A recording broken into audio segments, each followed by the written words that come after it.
দেখি মুস্তাফিজ ভাইয়ের প্রতিটা বল দেখি আর ওনার সাথে ম্যাচের পরের দিন কথা হয়। কতটা কঠিন মনে হয় ওখানে? আমার মনে হয় যে বাংলাদেশের থেকে আইপিএল মুস্তাফিজ ভাই ভালো এনজয় করার কারণে ওখানে প্রেশারটা খুব কম আর কি। বাংলাদেশে হয়তো অনেক চাওয়া থাকে, হয়তো একটু খারাপ হলে হয়তো অনেক প্রেশার পড়ে তার থেকে।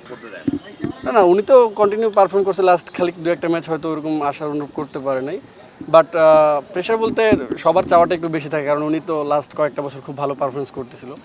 উনি ভালো করতেছেন কিন্তু সবার চাওয়ার মানে অনুযায়ী আর কি হয়তো বা দু একটা ম্যাচ করতে পারেনি, তার জন্য অবশ্যই চ্যালেঞ্জ বাড়তেছে। বাট আমি আসলে ওই দিকে চিন্তা করতেছি না, আমি চিন্তা করতেছি যেভাবে করতেছি সেটা কন্টিনিউ করতে চাই ইনশাল্লাহ, যদি সুস্থ থাকি।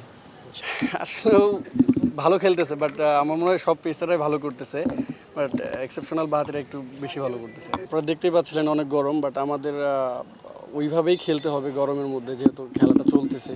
সো আমরা ওইভাবে চিন্তা করিনি যে এতটা গরম, হয়তো চিন্তা করলে হয়তো আরেকটু বেশি গরম লাগতো। সো আমাদের মাইন্ডে ছিল যে আমরা 2-3 ওভার করে একটু বের হয়ে আবার যাব, এইভাবেই মানে মেনটেন করে করা।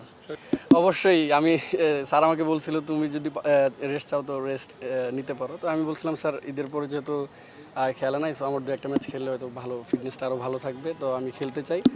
ইনশাল্লাহ নেক্সট ম্যাচে চিন্তা আছে আমি আর তাসকিন ভাই যাতে রেস্ট নিতে পারি। ঠিক আছে, যেহেতু খেলতেছি খেলার মধ্যে থাকলে ভালো। আমি আবার বেশ কিছুদিন আগে ভালো কয়েকদিন রেস্ট পাইছিলাম, তখন আসার পরে একটু অন্যরকম লাগতেছিল। আমার মনে হয় যে প্র্যাকটিসের ভিতরে থাকলে আরও বেশি ভালো। দেখেন আমি তাসকিন ভাই যদি রেস্ট নেই, আমাদের যে ব্যাকআপ পেস বোলার আছে তারাও কিন্তু বাংলাদেশের ন্যাশনাল টিমে খেলে, তারাও কিন্তু খুব ভালো পেস বোলার। সো তারা খেললেও আমার মনে হয় না কোনো আমাদের মানে অভাবটা মনে হবে। সো তারা খেললে আরও ভালো খেলবে ইনশাল্লাহ, আশা করি। 1, 2, 3 ঢাকায় জমি জিতে নিন 100% ক্যাশব্যাক সহ 20 কোটি টাকার পুরস্কার।